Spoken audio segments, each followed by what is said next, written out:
Hello दोस्तों, स्वागत है एक बार फिर से आप सभी के अपने चैनल प्रियम श्रीवास्तव पे। एक बार फिर से जैसे आप सभी लोग बता दें, एएचएससी जो टीयर 2 है फ्रेंड्स, वो 2 अप्रैल को आप सभी लोगों का होना है। उससे पहले आप सभी लोगों के लिए टेस्ट सीरीज की एक सीरीज श्रृंखला आप लोगों के लिए लेके आए हैं, जिसके अंतर्गत आपको हम जीके जीएस की श्रृंखला, इंग्लिश की श्रृंखला, मैथ की श्रृंखला और उसके अलावा रीजनिंग की भी श्रृंखला आपको देखने को मिलेगी। तो चैनल पर अभी तक लाइक नहीं किया तो लाइक करना, सब्सक्राइब करना, सब्सक्राइब जरूर कर लो। ठीक है, चलिए आज को इस सीरीज को शुरू करते हैं। और हाँ, पहले ही टीयर 1 में हमने बहुत सारे बेहतरीन क्वेश्चनों को दिया है आपको, जो कि 100% आए थे। ठीक है, तो ये जो है अब जो है आपका टीयर 2 होने वाला ग्रुप डी वालों के लिए तो पूरे यूट्यूब पे भी आप अवेलेबल कर लो। टीयर 2 का कोई भी नहीं कराएगा, लेकिन मैं बिना व्यूज के, मैं आपको, अगर इसमें व्यूज क्यों नहीं आते पता है फ्रेंड्स, क्योंकि 10,000 लोग ही इसमें जो है क्वालिफाई हुए टीयर 1 और टीयर 2 वही देंगे जो कि 10,000 में के अंदर है। तो लोग जो है टीयर 2 को जो है टारगेट बिल्कुल भी नहीं कर रहे हैं। चलिए आइए सीरीज को बिना कोई टाइम ना वेस्ट करते हुए शुरू करते हैं फ्रेंड्स। ठीक है, देखिए सबसे पहली जो क्वेश्चन है आपके सामने रखा हुआ है कि पृथ्वी पर दिन और रात होते हैं भाई, तो क्यों होते हैं। विकल्प नंबर 1 पे है दैनिक गति के कारण, बी पे है वार्षिक गति के कारण, सी पे है छमाही गति के कारण, डी पे है तिमाही गति के कारण। ठीक है, देखो इसमें हम आपको क्वेश्चन बताएंगे, उसके आंसर भी बताएंगे, कुछ फैक्ट जो है उसको भी बताएंगे, लेकिन इसके बाद में इस सब का एक सेपरेट वीडियो आएगा जिसमें सिर्फ और सिर्फ आपको बताना रहेगा, वो भी लाइव सेशन में। ठीक है, लाइव आकर करके आप सभी लोगों को बताना रहेगा। वो सेशन रखते हैं परसों शाम को, यानी कि 22 तारीख को शाम को रखेंगे। दो दिन के गैप में आपको रखेंगे और पर डे 2-3 वीडियो ठीक है प्रोवाइड की जाएगी आपको। ठीक है, तो पहले का हमारा जो राइट आंसर फ्रेंड्स वो पहला ही है दैनिक गति के कारण। ठीक है, जो दैनिक की गतियां होती हैं, ठीक है, जो दैनिक गति करता है पृथ्वी, ठीक है, उसके कारण पृथ्वी में दिन और रात होती हैं। ठीक है, नेक्स्ट क्वेश्चन की ओर देखेंगे। देखिए सबसे बड़ा ग्रह कौन सा है। ठीक है, पहले नंबर पे बृहस्पति, बी पे है पृथ्वी, सी पे है यूरेनस और डी पे है शुक्र। अगर किनको नहीं पता है वो लोग जरूर कमेंट करना कि भाई हमें नहीं पता, कोई नहीं।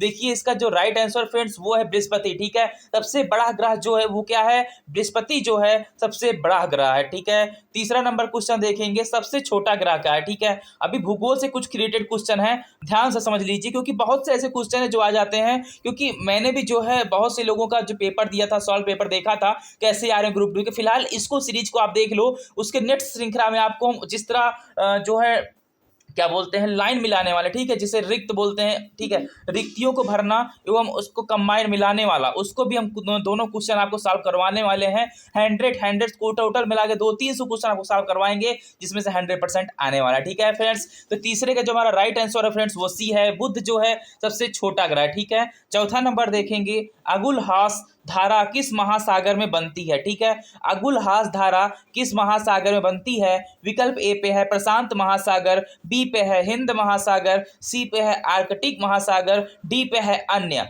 तो इसका जो चौथा का फ्रेंड्स राइट आंसर होने वाला है वो हमारा बी है, हिंद महासागर में अगुलहास धारा महासागर में बनती है। कौन से महासागर में, हिंद महासागर में अगुलहास धारा बनती है। नेक्स्ट क्वेश्चन देखेंगे, 5 नंबर पे है, पृथ्वी का सबसे भीतर वाला भाग क्रोड किसका बना होता है। अगर किसी ने भूगोल पढ़ा है तो उन्होंने क्रोड को जरूर पढ़ा होगा फ्रेंड्स। ठीक है, विकल्प 1 पे है तांबा और जस्ता, बी पे है निकेल और तांबा, सी पे है लोहा और जस्ता, डी पे है लोहा और निकेल। ठीक है, तो जो पांचवे का हमारा राइट आंसर है वो है हमारा बी, निकेल और तांबा का बना होता है पृथ्वी का सबसे भीतर वाला हिस्सा भाग, जिसे हम क्रोड भी कहते हैं। अगर कोई पूछे पृथ्वी के भीतर वाले हिस्से के क्या कहते हैं तो फ्रेंड्स क्रोड कहते हैं। क्वेश्चन भी पढ़ो और प्रश्न भी पढ़ो, प्रश्न को भी आंसर जो उसको भी निकाल लो। ठीक है, ये होती है एग्जाम, ठीक है, एक स्टूडेंट की क्वालिटी। चलिए छठवां नंबर देखेंगे, मैग्नीज के उत्पादन में भारत का दूसरा स्थान है, प्रथम स्थान किसका है। ठीक है, यानी जो मैग्नीज है, ठीक है, मैग्नीज के उत्पादन में जो भारत का स्थान है फ्रेंड्स वो दूसरा स्थान है। ठीक है, ये एक बात याद रखना, मैग्नीज के उत्पादन में भारत का स्थान क्या है, दूसरा। और प्रथम स्थान कौन सा है, विकल्प नंबर पे है फ्रांस, बी पे है रूसी संघ, सी पे है कनाडा और डी पे है संयुक्त राज्य अमेरिका। ठीक है फ्रेंड्स, तो जो हमारा छठवें का राइट आंसर है वो हमारा बी है, रूसी संघ। ठीक है, जो रूसी संघ है वो पहले नंबर पे है, किस पे, मैग्नीज उत्पादन में। किसमें फ्रेंड्स, मैग्नीज उत्पादन में नंबर 1 पे है रूसी संघ। चलिए नेक्स्ट क्वेश्चन देखेंगे 7 नंबर पे, निम्नलिखित में से कौन देश कोयले का सबसे बड़ा उत्पादक है? ठीक है, विकल्प नंबर 1 पे है ब्राजील, बी पे है भारत, सी पे है अमेरिका, डी पे है चीन। तो इसका जो राइट आंसर है फ्रेंड्स 7वें का हमारा है सी, अमेरिका जो है कोयले का सबसे बड़ा उत्पादक है। कौन फ्रेंड्स? अमेरिका जो है कोयले का सबसे बड़ा उत्पादक है। 8वां नंबर क्वेश्चन की ओर आगे बढ़ेंगे। देखिए इनमें जिसको जापान का मैनचेस्टर कहा जाता है, ठीक है, विकल्प नंबर 1 पे है ओसाका, बी पे है टोक्यो, सी पे है नागासाकी, डी पे है याकोहामा। ठीक है, तो जो हमारे 8वें का राइट आंसर है वो है बी, ठीक, सॉरी ए है, ठीक है, ओसाका। ओसाका जो है मैनचेस्टर कहा जाता है किसका? जापान का। जापान का मैनचेस्टर ओसाका को कहा जाता है, ये ध्यान में रखना। 9वां नंबर देखेंगे, भारत के स्वतंत्रता संघर्ष के दौरान डिक्कन एजुकेशन सोसाइटी नामक संस्था की स्थापना किसने की थी? नंबर 1 पे है जवाहरलाल नेहरू, बी पे है रविन्द्रनाथ टैगोर, सी पे है बाल गंगाधर तिलक और डी पे है रमेश चंद्र चटर्जी। तो 9वें का जो हमारा राइट आंसर है फ्रेंड्स वो है हमारा सी, बाल गंगाधर तिलक जी ने भारत के स्वतंत्रता संघर्ष के दौरान डिक्कन एजुकेशन सोसाइटी नामक संस्था की स्थापना की थी। ठीक है फ्रेंड्स, 10वां नंबर देखेंगे,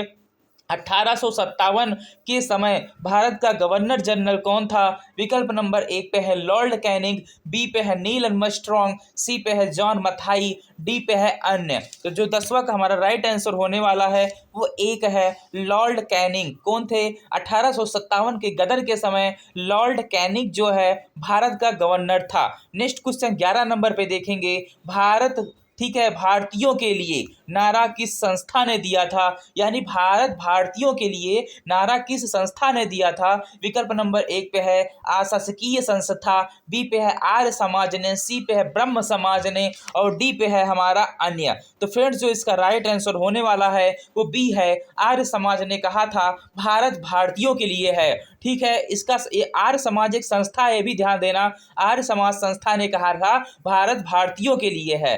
12 नंबर क्वेश्चन देखेंगे, विंध्याचल और सतपुड़ा पहाड़ियों के बीच से होकर बहने वाली नदी है। विकल्प नंबर 1 पे है नर्मदा, बी पे है सिंधु नदी, सी पे है कोसी और डी पे है गोदावरी।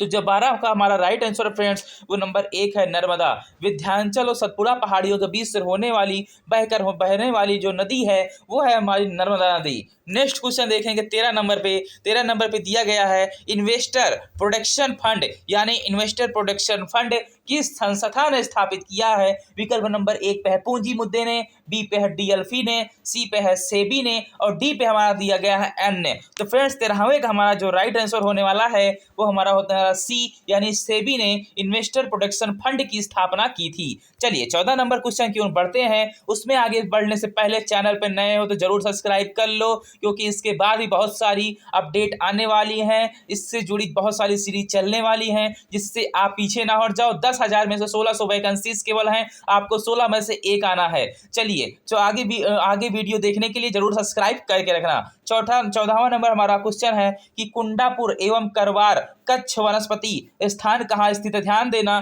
कुंडापुर एवं करवार कच्छ वनस्पति स्थान कहाँ स्थित है? विकल्प नंबर 1 पे है केरल राज्य में, बी पे है कर्नाटक राज्य में, सी पे है तमिलनाडु राज्य में, डी पे है त्रिपुरा राज्य में। तो जो 14वां का हमारा राइट आंसर है वो हमारा बी है, कर्नाटक राज्य में कुंडापुरा एवं करवार कच्छ वनस्पति स्थान स्थित है। ठीक है, 15 नंबर देखेंगे, भारत की प्रथम बहुउद्देशीय परियोजना किस नदी पर बनाई गई है? यानी बहुउद्देशीय, ध्यान देना, कोई परियोजना नहीं, बहुउद्देशीय यानी बहुत सारे उद्देश्य से कौन सी नदी पर परियोजना बनाई गई है? विकल्प नंबर 1 पे कावेरी है, बी पे गंडक नदी, सी पे दामोदर नदी और डी पे है हमारी यमुना नदी। तो 15 का हमारा फ्रेंड्स राइट आंसर सी है, यानी दामोदर नदी पर भारत की प्रथम बहुउद्देशीय परियोजना नदी बनाई गई है फ्रेंड्स। ठीक है, 15 नंबर क्वेश्चन हम यहाँ पे करा चुके हैं। सीरीज नंबर 1 है, सीरीज नंबर 2 देखने के लिए चैनल पर जरूर सब्सक्राइब कर लेना। जल्द ही सीरीज नंबर 2 शुरू कर दी जाएगी, टाइम बहुत कम है, फटाफट से तैयारी शुरू कर दो। चलिए मिलते हैं नेक्स्ट वीडियो, जय हिंद, जय भारत, वंदे मातरम।